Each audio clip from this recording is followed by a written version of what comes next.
Hello students, അപ്പൊ ഇന്ന് നമ്മൾ തുടങ്ങാൻ പോകുന്ന ചാപ്റ്ററിന്റെ പേരാണ് സയാനി ബുവ. അപ്പോൾ അത് എഴുതിയിരിക്കുന്നത് മന്നു ഭണ്ഡാരിയാണ്. അപ്പൊ ഇത് ഈ സയാനി ബുവ എന്ന് പറയുന്ന ഈ ഒരു സ്റ്റോറിയിലെ ഈ ലേഡി വളരെ സ്ട്രിക്റ്റ് ആയിട്ടുള്ള കണിശക്കാരിയായിട്ടുള്ള ഒരു ലേഡിയാണ്. അപ്പോൾ അവരുടെ ഒരു കഥയാണ് നമ്മളിപ്പോ കേൾക്കാൻ പോകുന്നത്. അപ്പൊ നമുക്ക് ഈ ചാപ്റ്റർ സ്റ്റാർട്ട് ചെയ്യാം. सब पर मानो बुआजी की വ്യക്തിത്വ ഹാവി ഹെ. എല്ലാവരുടെ മേലും ബുവാജി മീൻസ് ആന്റിയുടെ ഒരു വ്യക്തിത്വം എല്ലാവരുടെ മേലും നമുക്ക് അതിന്റെ ഒരു പ്രഭാവം നമുക്ക് കാണാൻ പറ്റും. സാരാ കാം വഹാം ഇത്തന വ്യവസ്ഥ സേ ഹോത്തെ ഹെ ജैसे सब മെഷീൻ ഹോ. എല്ലാ കാര്യങ്ങളും ആ വീട്ടിൽ നടക്കുന്ന എല്ലാ കാര്യങ്ങളും നടക്കുന്നത് ഒരു കറക്റ്റ് ആയിട്ടുള്ളൊരു വ്യവസ്ഥ, കറക്റ്റ് ആയിട്ടുള്ളൊരു രീതിയിലാണ്. എല്ലാവരും ഒരു മെഷീൻ പോലെയാണ് ആ വീട്ടിൽ. ठीक 5 बजे सब लोग उठते हैं. करेक्ट 5 മണിയാകുമ്പോൾ എല്ലാവരും എണീക്കും. फिर 1 घंटे बाहर मैदान में टहलना होते हैं. അതിനുശേഷം ഒരു മണിക്കൂറോളം പുറത്ത് മൈതാനത്ത് നടക്കാൻ പോകും. उसके बाद चाय दूध होता है. അതിനുശേഷം മാത്രമേ ചായയോ പാലോ അങ്ങനെ എന്തെങ്കിലും ഒക്കെ കൊടുക്കുകയുള്ളൂ. उसके बाद अन्नू को पढ़ाने के लिए बैठना होती है. അതിനുശേഷം അന്നുവിനെ പഠിപ്പിക്കാനായി ഇരിക്കണം. भाई साहब भी तब अखबार और ഓഫീസ് കി ഫയൽ കർത്തെ ഹെ. ബായ് സാബ് എന്ന് ഇവിടെ പറയുന്നത് സയാനി ബുവയുടെ ഹസ്ബൻഡിനെയാണ്. അപ്പൊ ബായ് സാബ് ആ സമയത്താണ് പേപ്പറൊക്കെ വായിച്ച് ഓഫീസിലേക്കുള്ള ഫയലെല്ലാം നോക്കാൻ ഇരിക്കുന്നത്. 9 ബജത്തെ ഹി നഹാന ശുരു ഹോത്തെ ഹെ. കറക്റ്റ് 9 മണിയാകുമ്പോൾ എല്ലാവരും കുളിക്കാനായി പോകും. ജോ കപ്പടെ ബുവാജി നിക്കാൽ ദേ വഹീം പഹനെ ജാത്തെ ഹെ. ബുവാജി കൊടുക്കുന്ന ആ വസ്ത്രമാണ് എല്ലാവരും തന്നെ ധരിക്കുന്നത്. അല്ലാതെ അവരവരുടെ ഇഷ്ടത്തിനുള്ള വസ്ത്രങ്ങളല്ല, സ്വന്തം ഇഷ്ടപ്രകാരമുള്ള വസ്ത്രങ്ങളാണ്. ഒന്നും അവിടെ ധരിക്കാൻ പാടില്ല. ബുവാജി ആന്റി എടുത്തു കൊടുക്കുന്ന ആ വസ്ത്രങ്ങൾ മാത്രമേ അവിടെ ധരിക്കാൻ പാടുള്ളൂ. ഫിർ കായിദേ കെ സേ ആക്കർ മേസ് പർ ബേജാവോ. എന്നിട്ട് കറക്റ്റ് ആയിട്ട് മേശ ഡൈനിങ് ടേബിളിൽ വന്നിരിക്കുക. ഓർ ഖാക്കർ കാമ്പർ ജാവോ. അതിനുശേഷം ഭക്ഷണം കഴിച്ചിട്ട് ജോലിക്ക് പോവുക. ഇതായിരുന്നു അവിടുത്തെ ചിട്ട, ആ വീട്ടിലുള്ള ചിട്ട. കാരണം ഒരു കറക്റ്റ് ഒരു ആർമി ഓഫീസറിനേക്കുള്ള ഒരു ചിട്ട പോലെ അല്ലെങ്കിൽ ഒരു വ്യവസ്ഥ പോലെയാണ് സയാനി ബുവ തന്റെ വീട്ടിലും അവരവരുടെ വീട്ടിലും ഇങ്ങനെ തന്നെ കറക്റ്റ് ആയിട്ടാണ് എല്ലാ കാര്യങ്ങളും അവർക്ക് ചിട്ടയോടെ എല്ലാം ചെയ്യണമായിരുന്നു.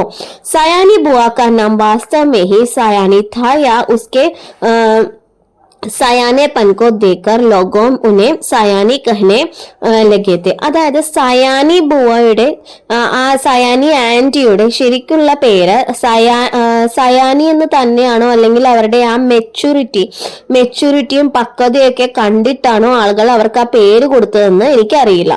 സോ തോ മേം ആജ് ബി നെഹി ജാൻതി. അത് എനിക്കും ഇന്നും അറിയില്ല.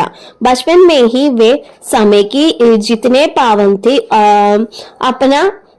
അതായത് ചെറുപ്പം മുതലേ തന്നെ അവർ ടൈമിന് ഭയങ്കര പങ്ക്ച്വൽ ആയിരുന്നു. കറക്റ്റ് ആയിട്ടുള്ള സമയത്താണ് എല്ലാ കാര്യങ്ങളും ചെയ്തിരുന്നത്. സമയക്കെ പാവൻ മീൻസ് പങ്ക്ച്വൽ ടു ടൈം. അപ്ന സാമാൻ സമ്പാൽക്കർ രഖ്നമേൻ ജിത്തിനെ പട്ടൂത്തി.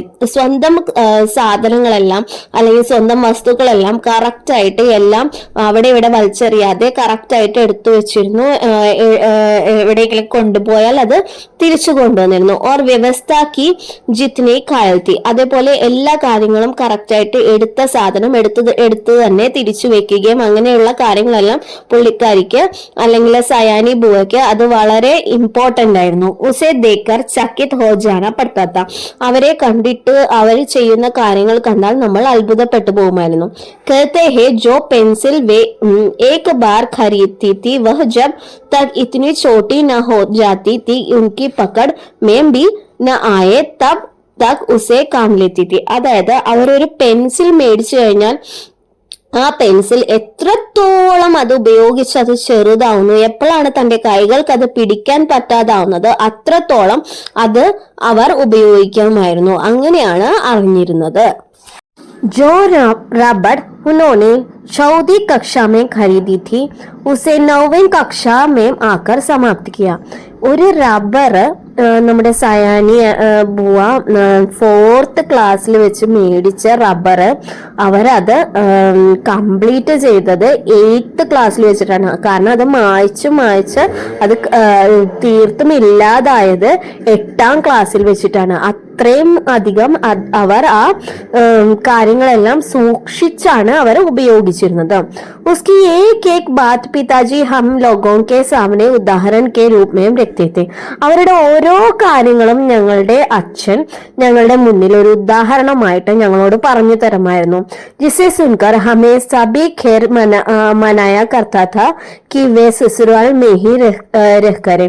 അവരുടെ ഓരോ കാര്യങ്ങൾ കേൾക്കുമ്പോഴും ഞങ്ങളുടെ മനസ്സിൽ വിചാരിച്ചിരുന്നത് അവർ തന്റെ ഭർത്താവിന്റെ വീട്ടിൽ തന്നെ നിൽക്കട്ടെ എന്നാണ്, ഒരിക്കലും ഇങ്ങോട്ട് തിരിച്ചു വരാതിരിക്കട്ടെ എന്നാണ് ഞങ്ങൾ വിചാരിച്ചിരുന്നത്. വർണ ഹം ജैसे हस्त वस्त और अव्यवस्थित जानों का तो जीना ही हराम हो जाएगी. അവർ ഇങ്ങോട്ട് തിരിച്ചു വന്നു കഴിഞ്ഞാൽ ഞങ്ങളെ പോലെ യാതൊരു ചിട്ടയുമില്ലാതെ വ്യവസ്ഥയുമില്ലാതെ ജീവിക്കുന്ന ഞങ്ങളെ പോലെയുള്ള ആളുകളുടെ കാര്യം തന്നെ കഷ്ടമാകും. ऐसे ही सयानी बुआ के पास जाकर पढ़ने का प्रस्ताव जब मेरे सामने रख दिया गया तो मैंने സാഫ് ഇൻകാർ കർ ദിയ. അങ്ങനെ ഇരിക്കുമ്പോഴാണ് സയാനി ബുവയുടെ അടുത്തു നിന്ന് എന്നോട് പഠിക്കാൻ പറഞ്ഞത്. അതായത് അവരുടെ വീട്ടിൽ നിന്ന് എന്നോട് പഠിക്കാൻ പറഞ്ഞത്. ആ ഒരു പ്രസ്താവന കേട്ടപ്പോൾ തന്നെ ഞാൻ അപ്പോൾ തന്നെ അത് വേണ്ട എന്ന് വെച്ചു. पर पिताजी मेरे पढ़ाई के विषय में इतना सदकृत थे कि उन्होंने समझकर डांटकर और प्यार दुलार से मुझे राजी कर दिया. പക്ഷേ എൻ്റെ അച്ഛന് എൻ്റെ പഠിത്തം എന്നത് ഒരു വളരെ ഇമ്പോർട്ടൻ്റ് ആയിട്ടുള്ള ഒരു കാര്യമായിരുന്നു. അതുകൊണ്ട് തന്നെ അദ്ദേഹം എന്നെ മനസ്സിലാക്കുകയും കുറച്ചൊക്കെ വഴക്ക് പറയുകയും സ്നേഹിച്ചും പറഞ്ഞുമെല്ലാം എന്നെ ആ തീരുമാനത്തിൽ നിന്നും മാറ്റി ഞാൻ അവിടെ തന്നെ പോകാം എന്ന് ആക്കിയെടുത്തു. इसमें സന്ദേഹ് നെഹി കി ബുവാജി നെ ബഡേ സ്വാഗത് കിയ. യാതൊരു സംശയവുമില്ലായിരുന്നു, എൻ്റെ സയാനി ബുവ എന്നെ വളരെ നന്നായി തന്നെ സ്വാഗതം ചെയ്തു. पर उनका जो रौद्र रूप मन पर छाया हुआ था. പക്ഷെ അവരുടെ ആ രൗദ്ര രൂപം എൻ്റെ മനസ്സിൽ എപ്പോഴും ഉണ്ടായിരുന്നു. उसमें उनका वह प्यार कहाँ तिरोहित हो गए. ആ രൂപത്തിന്റെ മുന്നിൽ അവരുടെ ആ സ്നേഹം ഒന്നുമല്ലാതായി എവിടെയോ ചെന്ന് അസ്തമിച്ചിരുന്നു. കാരണം എവിടെയോ നഷ്ടമായ പോലെ ഇരുന്നു. മേം ജാൻ ഹി ന പായി, എനിക്കത് അറിയാനേ കഴിഞ്ഞില്ല. बुआजी के पति जिन्हें हम भाई साहब कहते थे बहुत ही अच्छे स्वभाव के व्यक्ति थे. ഞങ്ങളുടെ ബുവാജി സയാനി ബുവയുടെ ഹസ്ബൻഡിനെ ഞങ്ങൾ വിളിച്ചിരുന്ന പേര് ഭായ് സാബ് എന്നായിരുന്നു. അദ്ദേഹം വളരെ നല്ല സ്വഭാവമുള്ള ഒരു വ്യക്തിയായിരുന്നു. और सबसे अच्छा कोई घर में लगा तो उनकी 5 वर्ष की पुत्री അന്നു. പിന്നെ അതിൽ കൂടുതൽ എനിക്ക് ഏറ്റവും ഇഷ്ടമുണ്ടായിരുന്നത് അവരുടെ 5 വയസ്സുള്ള പുത്രിയായ അന്നു. മുझे सबसे अधिक तरस आता था अनु पर. എനിക്ക് ഏറ്റവും കൂടുതൽ സങ്കടം തോന്നിയിരുന്നത് അന്നുവിനോടാണ്. इस तरस നന്നി സി ഉമ്ര മേ ഹി പ്രൗഡ് ഹോ ഗയി തി. കാരണം അവൾ ഈ 5 വയസ്സിൽ, ഈ ചെറിയ വയസ്സിൽ തന്നെ അവൾ പ്രായപൂർത്തിയുള്ള ഒരാളെ പോലെ എനിക്ക് തോന്നിയിരുന്നു. നാ ബച്ചോं का उल्लास ना कोई चहचहाहट एक अज्ञात भय से वह धीरी रहती थी. അതായത് അവൾക്ക് ഒരു കുട്ടികളുടേതായ ഒരു ഉല്ലാസമോ ഒരു ബഹളമോ അങ്ങനെ ഒന്നുമില്ല. ഏതോ ഒരു അജ്ഞാത ഭയത്താൽ അവൾ വളരെ പതുക്കെയാണ് എല്ലാ കാര്യങ്ങളും പെരുമാറുന്നതും എല്ലാം ചെയ്തിരുന്നതും. घर के उस वातावरण में मेरे भी सारी हंसी खुशी മരി ഗയി തി. ആ വീട്ടിലുള്ള പ്രത്യേക അവസ്ഥ കാരണം എന്റെയും ചിരിയും സന്തോഷവും എല്ലാം തന്നെ പോയിരുന്നു. ഞാനും അങ്ങനെ ഇവരെ പോലെ തന്നെ സീരിയസ് ആയി തീരുകയായിരുന്നു എനിക്ക് തോന്നി. യോ ബുവാജി കി ഗൃഹസ്ഥി ജമേ 15 വർഷ ഹോ ചുക്കെ थे. അതായത് ബുവാജി കല്യാണം കഴിഞ്ഞു വന്നിട്ട് ഏകദേശം 15 വർഷത്തോളമായി. पर उनका घर का सारा सामान देखकर लगता था मानो सब कुछ अभी कल ही खरीदे थे. അതായത് ബുവാജി സയാനി ബുവ വിവാഹം കഴിഞ്ഞു വന്നിട്ട് 15 വർഷത്തോളം ആയെങ്കിലും അവരുടെ വീട്ടിലുള്ള എല്ലാ സാധനങ്ങളും കണ്ടു കഴിഞ്ഞാൽ തികച്ചും പുതിയതായിട്ടാണ് നമുക്ക് തോന്നുക. കാരണം അത്രയും നീറ്റ് ആൻഡ് ക്ലീൻ ആയിട്ടും നല്ല വ്യവസ്ഥയോടും കൂടിയാണ് അവയെല്ലാം വെച്ചിരുന്നത്. വേ സാരെ ബർത്തൻ സ്വയം ഖടി ഹോക്കർ സാഫ് കർവാത്തി തി. അവർ തന്നെ നിന്നിട്ടാണ് ആ വീട്ടിലുള്ള എല്ലാ പാത്രങ്ങളും ജോലിക്കാരെ കൊണ്ട് ക്ലീൻ ചെയ്യിച്ചിരുന്നത്. ഏക് ബാർ ഏക് നോക്കറിനെ സുറാഹി തോട് ദി തി. ഒരു പ്രാവശ്യം ഒരു ജോലിക്കാരൻ ഒരു പാത്രം പൊട്ടിച്ചു കളഞ്ഞു. उस छोटे से छोकरे को उन्होंने इस कसूर पर बहुत पीटा था. ആ ഒരു ചെറിയ പയ്യനെ ഈ ഒരു തെറ്റ് കാരണം, അതായത് ഈ പയ്യൻ ഈ പാത്രം പൊട്ടിച്ചത് കാരണം അവനെ ഒരുപാട് വഴക്ക് പറയുകയും അടിക്കുകയും ചെയ്തിരുന്നു. തോഡ് ഫോഴ്സെ ഉനെ സഖ്ത് നഫ്രത്തി. അതായത് ഈ പൊട്ടിക്കുക അല്ലെങ്കിൽ ഓരോ സാധനങ്ങൾ വസ്തുക്കൾ നശിപ്പിക്കുക ഇതൊന്നും അവർക്ക് തീരെ ഇഷ്ടമല്ലായിരുന്നു. ബുവാജിക്ക് അത്യധിക് സദകൃത और खान पीने के इतने कंट्रोल के बावजूद अन्नू को बुखार आने लगी. അതായത് ഈ ബുവാജി സയാനി ബുവയുടെ ഇത്ര നിഷ്ഠയോടുകൂടിയുള്ള ജീവിതവും വ്യവസ്ഥയോടുകൂടിയുള്ള ജീവിതവും ആയിട്ട് പോലും ഭക്ഷണത്തിന്റെ കൺട്രോളും എല്ലാം ആയിട്ടും കൂടി അന്നുവിന് ഇടയ്ക്കിടയ്ക്ക് പനി വരാൻ തുടങ്ങി. സബ് പ്രകാർ കി ഉപചാർ കരാനെ മേ പൂരാ മഹീന ബീത് ഗയ. അങ്ങനെ എല്ലാ തരം വൈദ്യങ്ങളും പരിശോധനകളും എല്ലാ കാര്യങ്ങളും ചെയ്ത് അങ്ങനെ ഒരു മാസം കടന്നുപോയി. ഉസ്കാ ബുഖാർ നാ ഉത്താര. പക്ഷേ अन्नुविന്റെ പനി മാത്രം മാറിയില്ല.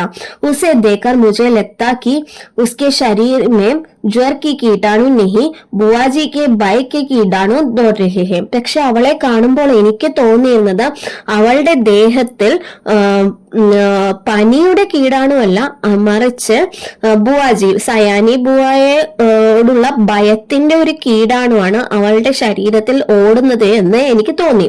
ജോ ഉസെ ഗ്രസ്തെ ജരഹത്തെ. അതാണ് അവളെ കാർന്നുകൊണ്ടിരിക്കുന്നത് എന്ന് എനിക്ക് തോന്നി. ആഖിർ ഡോക്ടറോ ने राय दी कि बच्ची को पहाड़ पर ले जाया जाए. അതായത് അവസാനം ഡോക്ടേഴ്സ് എല്ലാം ഒരു തീരുമാനം അറിയിച്ചു. അതായത് അന്നുവിനെ കുട്ടിയെ മൗണ്ടൻ ഏരിയസിലേക്ക് കൊണ്ടുപോകാൻ പറഞ്ഞു.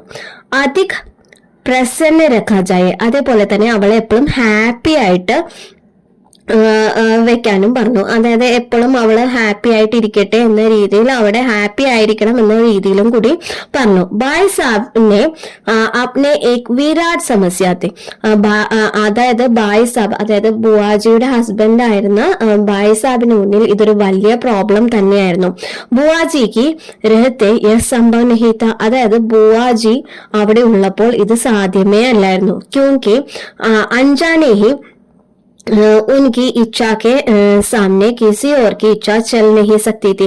അതായത് അവരുടെ ഇഷ്ടത്തിന് എതിരായിട്ട് ആ വീട്ടിൽ ആരും പ്രവർത്തിക്കുന്നത് തന്നെ അവർക്ക് ഇഷ്ടമല്ലായിരുന്നു. അതായത് അവരുടെ ഇഷ്ടത്തിൽ നിന്നും വ്യതിചലിച്ച് ആരും പോകുന്നത് അവർക്ക് ഇഷ്ടമല്ലായിരുന്നു. ഭായ് സാബിനെ ഷായദ് സാരി ബാത്ത് ഡോക്ടർ കെ സാമനെ രക്തി. ഭായ് സാബ് ആണെങ്കിലോ തന്നെ എല്ലാ കാര്യങ്ങളും ഡോക്ടറിനെ മുന്നിൽ പറഞ്ഞു.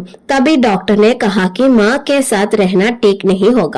അപ്പൊ ഡോക്ടർ പറയുകയും ചെയ്തു, അമ്മയുടെ കൂടെ കുട്ടി നിൽക്കുന്നത് എന്തായാലും ഒട്ടും തന്നെ നന്നാവില്ല എന്ന് പറഞ്ഞു.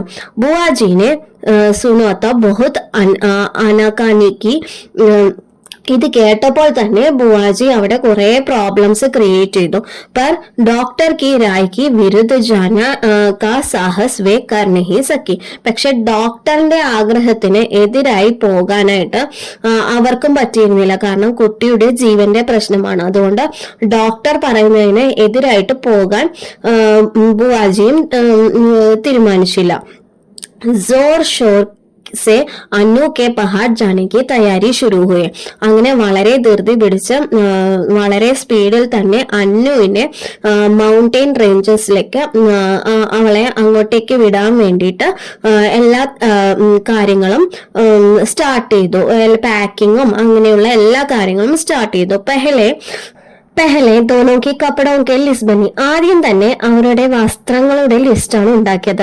ഫിർ ജൂത്തോക്ക്, അതിനുശേഷം ഷൂസ്, ചെരുപ്പിന്റെ അതിന്റെ എല്ലാം ലിസ്റ്റ് ഉണ്ടാക്കി. മോജോക്ക്, അതായത് സോക്സിന്റെ ലിസ്റ്റ് ഉണ്ടാക്കി. ഗരം കപ്പടോക്ക്, ചൂടുള്ള വസ്ത്രങ്ങളുടെ ലിസ്റ്റ് ഉണ്ടാക്കി. അതായത് കമ്പിളി അതേപോലുള്ള വസ്ത്രങ്ങളുടെ എല്ലാം ലിസ്റ്റ് ഉണ്ടാക്കി. ഓട്ടൻ ബിഛാനേക്ക് സാമാൻക്ക്, അതായത് അതിനുശേഷം ബെഡിങ്സ്, അതേപോലെ തന്നെ വസ്ത്രങ്ങള്, അങ്ങനെയുള്ള കാര്യങ്ങളുടെ എല്ലാം ലിസ്റ്റ് ഉണ്ടാക്കി. ബർത്തനോക്കി ഹർ ചീസ് രക്തേ സമയ വേ ഭായ് സാബ്ക്ക് സഖ്ത് ഹിദായത്ത് ദേത്തി തി. അതായത് ഓരോ സാധനങ്ങളും പാക്ക് ചെയ്ത് പെട്ടിയിലേക്ക് വെക്കുമ്പോഴെല്ലാം ഭായ് സാബിന് കർശന നിർദ്ദേശങ്ങൾ ബുവാജി കൊടുത്തുകൊണ്ടിരുന്നു. കി ഏക് ബി ചീസ് ഖോനി നഹി ചാഹിയെ, പറഞ്ഞുകൊണ്ടിരുന്നു. ഒരു സാധനം പോലും നഷ്ടപ്പെടാൻ പാടില്ല എന്ന രീതിയിൽ പറഞ്ഞുകൊണ്ടിരുന്നു. ദേഖോ യ ഫ്രോക്ക് മത് ഖോദേന, അങ്ങനെ പറഞ്ഞുകൊണ്ട് ഓരോന്നും ആ പാക്ക് ചെയ്ത് വെക്കുമ്പോഴും ഓരോ നിർദ്ദേശങ്ങൾ നൽകിക്കൊണ്ടിരുന്നു, പറഞ്ഞുകൊണ്ടിരുന്നു. നോക്കൂ, ഈ ഫ്രോക്ക് കൊണ്ട് കളയരുത് എന്നൊക്കെ പറഞ്ഞുകൊണ്ടിരുന്നു. 7 രൂപയെ മേനെ ഇസ്കി സിലായി ദീഹെ, കാരണം ഈ ഫ്രോക്ക് കളയരുത്, കാരണം ഇതിന് ഞാൻ 7 രൂപ തയ്ക്കാൻ അല്ലെങ്കിൽ അത് തുന്നിയെടുക്കാൻ വേണ്ടി 7 രൂപ കൊടുത്തതാണ്. പ്യാല മത്ത് തോർദേന, അതേപോലെ ഈ കപ്പ് പൊട്ടിക്കരുത്. വരണ 50 രൂപയ്ക്ക് സെറ്റ് ബിഗഡ് ജായെങ്കിൽ, പൊട്ടിച്ചു കഴിഞ്ഞാൽ 50 രൂപയുടെ ടീ സെറ്റ് അങ്ങനെ തന്നെ നഷ്ടമാവും. പ്രത്യേക വസ്തുക്ക് ഹിദായത് കെ ബാദ് വേ അന്നു പർ ആയി, അതായത് ഓരോ വസ്തുക്കളുടെയും കർശന നിർദ്ദേശങ്ങൾക്ക് ശേഷം അന്നുവിലേക്ക് വന്നു. അന്നുവിന്റെ കാര്യങ്ങൾ പറയാൻ തുടങ്ങി. വഹ് കിസ് ദേ കിസ് സമയ ക്യാ ഖായകി, അതായത് അവൾ ഓരോ ദിവസവും ഓരോ സമയത്ത് എന്തെല്ലാം ഭക്ഷണം കഴിക്കണം. കബ് കിത്തന ഘൂമേഗി, എത്രത്തോളം സഞ്ചരിക്കണം അല്ലെങ്കിൽ അവിടെയെല്ലാം കറങ്ങി നടക്കണം. സബ് കുച്ച് നിശ്ചിത് കർദിയ, അങ്ങനെ എല്ലാ കാര്യങ്ങളും തീരുമാനിക്കപ്പെട്ടു. ആഖിർ വ ഷൻ ബി ആ പहुंचा ജബ് ഭായ് സാബ് ഏക് നോക്കർ ഓർ അന്നു കോ ലേക്കർ ചൽ ഗയേ, അതായത് അങ്ങനെ ആ ഒരു നിമിഷവും വന്നെത്തി. അതായത് ഭായ് സാബും ഒരു ജോലിക്കാരനും അന്നു, ഇവരെ 3 പേരുമാണ് ആ ഈ കുട്ടിയെ കൊണ്ട് മൗണ്ടെയിൻ ഏരിയാസിലേക്ക് പോയത്. അതായത് ഈ കുട്ടിക്ക് ശാന്തമായിട്ടിരിക്കാനല്ല മൗണ്ടെയിൻ ഏരിയാസിലേക്ക് പോയത്. അങ്ങനെ ആ നിമിഷവും വന്നെത്തി. ബുവാജിനെ അന്നുക്കോ ഖൂബ് പ്യാർ കിയ രോയിബി, അങ്ങനെ ബുവാജി വളരെ വിഷമത്തോടെയാണ് അന്നുവിനെ അങ്ങോട്ടേക്ക് പറഞ്ഞു വിടുന്നത്. അവർക്ക് അന്നുവിനോട് വളരെ സ്നേഹമാണ്. അവർ കരയുക പോലും ചെയ്തു.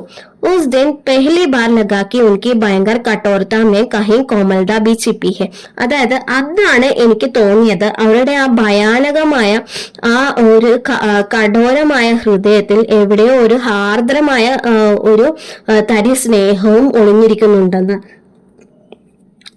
ഭായ് സാബ് കാ പത്ര റോസ് ആത്താത്ത, അങ്ങനെ അവിടെ ചെന്നതിന് ശേഷം ഭായ് സാബ് എല്ലാ ദിവസവും കത്തുകൾ അയക്കാൻ തുടങ്ങി. ജിസ്മേം അന്നു കി തബിയത്ത് കി സമാചാർ രഹത്തെ തെ, അതിൽ അന്നുവിന്റെ ആരോഗ്യത്തിനെ കുറിച്ചാണ് എപ്പോഴും പറഞ്ഞിരുന്നത്. ബുവാജി ബി റോസ് ഏക് പത്ര ലിഖ്തി തി, അങ്ങനെ ബുവാജി സയാനി ബുവയും എല്ലാ ദിവസവും ഓരോ കത്തും അങ്ങോട്ടും എഴുതിയിരുന്നു. ജിസ്മേം അപ്നി ഉൻ മൗഖിക് ഹിദായതോं का लिखित रूप से दोहरा दिया करती थी, അതിൽ തന്റെ വാക്കാലുള്ള നിർദ്ദേശങ്ങളെല്ലാം ലിഖിത രൂപത്തിൽ എന്നും വീണ്ടും വീണ്ടും ആവർത്തിക്കുമായിരുന്നു. करीब 1 महीने के बाद एक दिन ഭായ് സാബ് കാ പത്ര നഹി ആയ, അങ്ങനെ ഇരിക്കുമ്പോൾ 1 മാസത്തോളം ഇങ്ങനെ ഇവരെ അങ്ങോട്ടും ഇങ്ങോട്ടും കത്തുകൾ എഴുതാൻ തുടങ്ങി. അങ്ങനെ 1 മാസത്തിന് ശേഷം ഒരു തവണ ഭായ് സാബിന്റെ ലെറ്റർ ഒന്നും വന്നില്ല. ദൂസരേ ദിൻ ബി നഹി ആയ, 3-ാമത്തെ ദിവസവും ലെറ്റർ വന്നില്ല. ബുവാജി ബഡി ചിന്തിത് ഹോടി, അങ്ങനെ ഇരുന്നപ്പോ ബുവാജിക്ക് ഭയങ്കര ടെൻഷൻ ആവാൻ തുടങ്ങി. തീസരാ ദിൻ ബി നിക്കൽ ഗയ, അങ്ങനെ 3-ാമത്തെ ദിവസവും കടന്നുപോയി. അപ്പൊ ബുവാജിക്ക് ചിന്ത കാ പാർ നഹി രഹ, അങ്ങനെ ആയപ്പോൾ ബുവാജിക്ക് ടെൻഷനായിട്ട് എന്താണ് ചെയ്യേണ്ടതെന്ന് കൂടി അറിയാൻ വയ്യാത്ത ഒരു അവസ്ഥയായി. രാത് കോ വേ മേരെ കമരമേ ആക്കർ സോയി. അങ്ങനെ അന്ന് രാത്രി ബുവാജി സയാനി ബുവ എന്റെ മുറിയിൽ വന്നാണ് കിടന്നുറങ്ങിയത്. പർ സാരി രാത് ദുസ്വപ്ന ദേഖ്തി രഹി. പക്ഷെ രാത്രി മുഴുവനും ദുസ്വപ്നങ്ങൾ കണ്ടുകൊണ്ടിരുന്നു. ഓർ റോത്തി രഹി, കരഞ്ഞുകൊണ്ടും ഇരുന്നു. വേ ബാർ ബാർ കഹത്തി കി ഉന്നേം സ്വപ്നമേം ദേഖാ കി ഭായ് സാബ് അക്കേലെ ചലെ ആ രഹേ ഹെ. അങ്ങനെ അവർ വീണ്ടും വീണ്ടും പറഞ്ഞുകൊണ്ടിരുന്നു, അവർ സ്വപ്നത്തിൽ കണ്ടു ഭായ് സാബ് ഒറ്റയ്ക്കാണ് തിരിച്ചു വന്നത് എന്ന് പറഞ്ഞുകൊണ്ടിരുന്നു. അന്നു സാത് നഹീത്തി, അന്നു കൂടെ ഉണ്ടായിരുന്നില്ല. ഉൻകെ ആംഖേം ലാൽ, അദ്ദേഹത്തിന്റെ കണ്ണുകൾ ചുമന്നിരുന്നു. ലാൽ ഹെ. മേ തരഹ് തരഹ് സെ ഉന്നെ ആശ്വാസ് ദേത്തി രഹി. ഞാൻ ഒരുപാട് വിധത്തിൽ അവരെ ആശ്വസിപ്പിക്കാനായി ശ്രമിച്ചു. പർ ബസ് വേ തോ കുച്ച് സുൻ നഹി രഹി തി. പക്ഷെ അവർ ഒന്നും തന്നെ കേൾക്കുന്നുണ്ടായിരുന്നില്ല. തബി നോക്കറിനെ ഭായ് സാബ് കാ പത്ര ലാക്കർ ദിയ. അപ്പോഴാണ് ജോലിക്കാരൻ, ആ വീട്ടിലുണ്ടായിരുന്ന ജോലിക്കാരൻ ഒരു ഭായ് സാബിന്റെ ഒരു കത്ത് കൊണ്ടുവന്ന് തന്നത്. ബഡി വ്യഗ്രത സെ കാന്തെ ഹാത്തോം സെ ഉന്നോനെ ഉസെ ഖോല. വളരെ വ്യഗ്രതയോടുകൂടെയും വിറയ്ക്കുന്ന കൈകളാലും സയാനി ബുവ ആ ലെക്ചർ തുറന്നു. ഏകാഏക് പത്ര ഫേങ്കർ സർ പീർത്തി ബുവാജി ചീക്കർ റോപ്പടി. പെട്ടെന്ന് തന്നെ ആ ലെക്ചർ വലിച്ചെറിഞ്ഞിട്ട് ബുവാജി ആന്റി സയാനി ബുവ തലയിൽ കൈകൊണ്ട് അടിച്ചുകൊണ്ട് ഉച്ചത്തിൽ കരയാൻ തുടങ്ങി. മേം थक रही गई. ഞാൻ പെട്ടെന്ന് സ്റ്റക്കായി പോയതുപോലെ എനിക്ക് തോന്നി. ആഖോം കെ ആകെ അന്നു കെ ബോലി സെ തസ്വീർ ഘൂം ഗയി. എന്റെ കണ്ണിന്റെ മുന്നിൽ അന്നുവിന്റെ കോമളമായ മുഖം, അവളുടെ ഒരു ഫോട്ടോ പോലെ എന്റെ മുന്നിൽ കിടന്ന് ഇങ്ങനെ കറങ്ങുകയായിരുന്നു. तो क्या आप അന്നു സച്മുച്ച് ഈ സംസാർ മേ നഹി രഹേ. എന്താണ്, അന്നു ഈ ലോകത്തിൽ തന്നെ ഇല്ലേ? മേനെ സാഹസ് കർക്കെ ഭായ് സാബ് കാ പത്ര ഉഠായ ലിഖാത്ത. ഞാൻ എന്തോ ഒരു സാഹസത്താൽ ഭായ് സാബിന്റെ ആ ലെറ്റർ എടുത്ത് വായിച്ചു. അതിൽ എഴുതിയിരുന്നത് ഇതാണ്: പ്രിയ സയാനി, പ്രിയപ്പെട്ട സയാനി, സമജ് മേം നഹി ആത്ത കിസ് പ്രകാർ തുമേം യഹ് പത്ര ലിഖും. എനിക്ക് മനസ്സിലാകുന്നില്ല, ഞാൻ എങ്ങനെയാണ് ഈ ലെറ്റർ നിനക്ക് എഴുതേണ്ടത് എന്ന് എനിക്ക് മനസ്സിലാവുന്നില്ല. കിസ് മുഹ് സെ തുമേം യഹ് ദുഃഖദ് സമാചാർ സുനോ. ഏത് മുഖത്താലാണ് നിന്നോട് ഈ ദുഃഖകരമായ ഈ ഒരു ന്യൂസ് പറയേണ്ടത് എന്ന് എനിക്കറിയില്ല. ഫിർ ബി റാണി തും ഇസ് ചോട്ട് കോ ധൈര്യപൂർവക് സഹലേന. എങ്കിലും എന്റെ പ്രിയപ്പെട്ട റാണി, നീ ഈ ഒരു മുറിവ് വളരെ ധൈര്യത്തോടെ തന്നെ സഹിക്കണം. യസ് സംസാർ നശ്വർ ഹെ. ഈ ലോകം തന്നെ നശ്വരമാണ്. ജോ ബനാ ഹെ വഹ് ഏക് നാ ഏക് ദിൻ മിട്ടേഗാഹി. ഒരു ദിവസം അത് പണി തീർത്തിട്ടുണ്ടെങ്കിൽ മറ്റൊരു ദിവസം അതെന്തായാലും മിട്ടാഹെ മീൻസ് നശിഞ്ഞ് തന്നെ അത് പോകും. തുമാരി ഇത്തിനി ഹിദായത്തോം കെ ഓർ अपनी सारी सतर्कता के बावजूद मैं उसे नहीं बचा सका. നിന്റെ ഈ നിർദ്ദേശങ്ങളെല്ലാം ഞാൻ നോക്കിയിട്ടും വളരെ ശ്രദ്ധയോടെ എല്ലാ കാര്യങ്ങൾ ചെയ്തിട്ടും ഞാൻ എനിക്ക് അതിനെ രക്ഷിക്കാനേ കഴിഞ്ഞില്ല. ഇസെ അപ്നെ ദുർഭാഗ്യക്കെ അതിരിക്ത് ഓർ ക്യാ കഹൂ. ഇത് എന്റെ ദുർഭാഗ്യമാണ്, അതല്ലാതെ എനിക്കൊന്നും തന്നെ പറയാനില്ല. യഹ് സബ് കുച്ച് മേരാ ഹി ഹാത്തോം ഹോനാ താ. ഇതെല്ലാം എന്റെ കൈകൊണ്ട് തന്നെ ഉണ്ടാവേണ്ടതായിരുന്നു. ആസു ഭരി ആഖോം കെ കാരൺ ശബ്ദോം കാ രൂപ അസ്പഷ്ടർ ഹോത്ത ജറഹാത്ത. അതായത് എന്റെ കണ്ണുകളിലും കണ്ണുനീർ നിറഞ്ഞിരുന്നു. അതുകൊണ്ട് തന്നെ എന്റെ ശബ്ദം പുറത്തേക്ക് വരുന്നത് സ്പഷ്ടമായിരുന്നില്ല. അത് വളരെയധികം അസ്പഷ്ടമായിട്ടാണ് വന്നിരുന്നത്. ഓർ മേരാ ഹാത്ത് കാം രഹേ തെ, അതുപോലെ തന്നെ എന്റെ കൈയും വിറയ്ക്കുന്നുണ്ടായിരുന്നു. മേരി ആംഖേ ശബ്ദോം കോ പാർ കർത്തി ഹുയി പത്ര കെ അന്തിം ഹിസ്സെ പർ ജാ പടി. അങ്ങനെ എന്റെ കണ്ണുകൾ ശബ്ദവും ഒരു വിധത്തിൽ ആ ലെറ്ററിന്റെ ഏറ്റവും അവസാന ഭാഗത്തെത്തി. धैर्य रखना रानी, जो कुछ हुआ उसे सहने की और बोलने की कोशिश करना. എന്റെ റാണി, നീ ഈ കഴിഞ്ഞു പോയ കാര്യങ്ങളെല്ലാം സഹിക്കുകയും അതിനെ മറക്കുകയും ചെയ്യണം, അതിനു വേണ്ടി ശ്രമിക്കുകയും ചെയ്യണം. कल 4 बजे तुम्हारे 50 रुपए वाले सेट के दोनों प्याले मेरे हाथों से गिरकर टूट गए. ഇന്നലെ 4 മണിക്ക് നിന്റെ 50 രൂപയുടെ ടീ സെറ്റിന് ഉണ്ടായിരുന്ന ആ 2 കപ്പും എന്റെ കയ്യിൽ നിന്നും താഴെ വീണ് പൊട്ടിപ്പോയി. അന്നു അച്ചിഹെ, അന്നു നന്നായിട്ടിരിക്കുന്നു. ശീഘ്രഹി ഹം രവാന ഹോനെ വാല ഹെ, ഉടൻ തന്നെ ഞങ്ങൾ തിരിച്ചു വരും. 1 മിനിറ്റ് തക് മേം ഹത് ബുദ്ധി സി ഖടി രഹി. അതായത് 1 നിമിഷം എനിക്ക് എന്താണ് സംഭവിച്ചത് എന്ന് എനിക്ക് പെട്ടെന്ന് മനസ്സിലായില്ല. ഞാൻ സ്തംഭിച്ചതുപോലെ ആയിപ്പോയി. സമജ് മേ ഹി നെഹി പായി യഹ് ക്യാ സേ ക്യാ ഹോ ഗയി. എനിക്ക് മനസ്സിലായില്ല എന്തിൽ നിന്ന് എന്താണ് സംഭവിച്ചതെന്ന് എനിക്കൊന്നും മനസ്സിലായില്ല. Jom he Cooch സംശി മെസോർ say ഹസ്പടി. എനിക്ക് കുറച്ച് മനസ്സിലായപ്പോൾ തന്നെ ഞാൻ ഉറക്കെ ചിരിക്കാൻ തുടങ്ങി. കിസി പ്രകാർ മേനെ ബുവാജിക്കോ സത്യ സേ അവഗത് കരായ. ഞാൻ എങ്ങനെയോ ബുവാജിയെ കാര്യങ്ങളെല്ലാം, സയാനി ബുവായെ കാര്യങ്ങളെല്ലാം പറഞ്ഞു മനസ്സിലാക്കി. വ സബ് മേം കോശിഷ് കർക്കെ ബി നെഹി ലിഖ് സക്കൂഗി. അതെല്ലാം ഞാൻ എത്ര ശ്രമിച്ചാലും എനിക്ക് ഇവിടെ എഴുതാൻ സാധിക്കില്ല.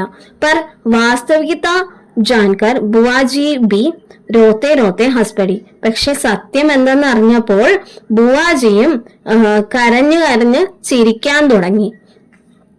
5 आने की सुराही तोड़ देने पर नौकर को बुरी तरह पीटने वाली बुआजी 50 रुपए वाली सेट की प्याले टूट जाने पर भी हंस रही थी. അതായത് 5 അണയ്ക്കുള്ള ഒരു ചെറിയ പാത്രം പൊട്ടിച്ചവ പോലും തന്റെ ജോലിക്കാരനെ നന്നായി അടിക്കുകയും വഴക്കു പറയുകയും ചെയ്യുന്ന ബുവാജി 50 രൂപയുടെ ടീ സെറ്റില് 2 കപ്പുകൾ നഷ്ടപ്പെട്ടിട്ട് പോലും ദാ ഇവിടെ ഇരുന്ന് ചിരിക്കുന്നു. മാനോ ഉനെ സ്വർഗ് കി നിധി മിൽഗയി. കണ്ടാൽ തോന്നും അവർക്കെന്തോ സ്വർഗത്തിൽ നിന്നും എന്തോ നിധി ലഭിച്ചതുപോലെയാണ് ഇരിക്കുന്നത്. ഓക്കെ സ്റ്റുഡൻസ്, അപ്പം നിങ്ങൾക്ക് എല്ലാവർക്കും ഈ വീഡിയോ പ്രസന്റേഷൻ ഒക്കെ ഇഷ്ടപ്പെടുന്നുണ്ട് എന്ന് വിചാരിക്കുന്നു. അപ്പോൾ എല്ലാവരും കമൻറ്റ്സ് ചെയ്യുക, ഷെയർ ചെയ്യുക, പറ്റുന്നുണ്ടെങ്കിൽ എല്ലാവരും ഒന്ന് സബ്സ്ക്രൈബ് ചെയ്തൊന്ന് സപ്പോർട്ട് ചെയ്യുക. ഓക്കെ, അപ്പോൾ നമ്മൾക്ക് ഇത് എഴുതിയ മന്നു ഭണ്ഡാരിയെ കുറിച്ചിട്ടാണ് ഇനി പറയുന്നത്, ഓതറിനെ കുറിച്ചിട്ടാണ് പറയുന്നത്. मन्नू भंडारी 3 अप्रैल 1931 से 15 നവംബർ 2031 തക്ക്. അപ്പോൾ ആ ഒരു കാലത്താണ് നമ്മുടെ ഓതർ ജീവിച്ചിരുന്നത്. ഹിന്ദിക്ക് പ്രസിദ്ധ കഥാലേഖിക ഹെ, ഹിന്ദിയിലുള്ള ഒരു പ്രസിദ്ധയായ കഥാലേഖികയാണ്.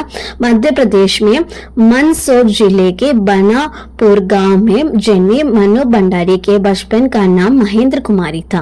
അതായത് മധ്യപ്രദേശിലുള്ള മൻസൂർ ജില്ലയിലെ ബനാപൂർ എന്ന് പറയുന്ന ഒരു ഗ്രാമത്തിലാണ് മന്നു ഭണ്ഡാരി ജനിച്ചത്. അവരുടെ ചെറുപ്പത്തിലുള്ള പേര് മഹേന്ദ്ര കുമാരി എന്നായിരുന്നു. ലേഖൻ കേലിയെ ഉന്നോനെ മന്നു ഭണ്ഡാരി നാം ചുന, അതായത് തൂലികാ നാമമായിട്ടാണ് അവർ മന്നു ഭണ്ഡാരി എന്ന പേര് തിരഞ്ഞെടുത്തത്. ഉന്നോനെ MA तक की शिक्षा पाई और वर्षों तक दिल्ली के मिरांडा हाउस में അധ്യാപിക രഹി. അതായത് MA വരെ പഠിച്ചതിന് ശേഷം ദില്ലിയിലുള്ള മിരണ്ട ഹൗസിൽ അധ്യാപികയായിട്ടാണ് ജോലി ചെയ്തിരുന്നത്.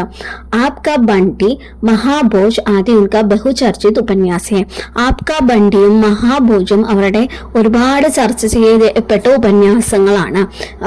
യഹി സച്ച് മേ ഹാർ ഗയി, ഏക് പ്ലേറ്റ് സേലാബ് ജേസെ 8 കഹാനി സംഗ്രഹ് പ്രകാശിത് കി ഹെ. അതായത് ഇതേപോലുള്ള ഏകദേശം 8ഓളം കഥകൾ എഴുതിയ കഥകളുടെ ബുക്സ് പബ്ലിക്കേഷൻ ചെയ്തിട്ടുണ്ട്. ആപ്കോ സെൻ 2007 में വ്യാസ് സമ്മാൻ പ്രാപ്ത് ഹുവാ ഹെ. അതായത് നമ്മുടെ ഓതറിന് 2007 വ്യാസ് സമ്മാൻ കിട്ടിയിട്ടുണ്ട്. അപ്പൊ ഇതൊക്കെയാണ് നമുക്ക് മന്നു ഭണ്ഡാരിയെ കുറിച്ച് പറയാനുള്ളത്.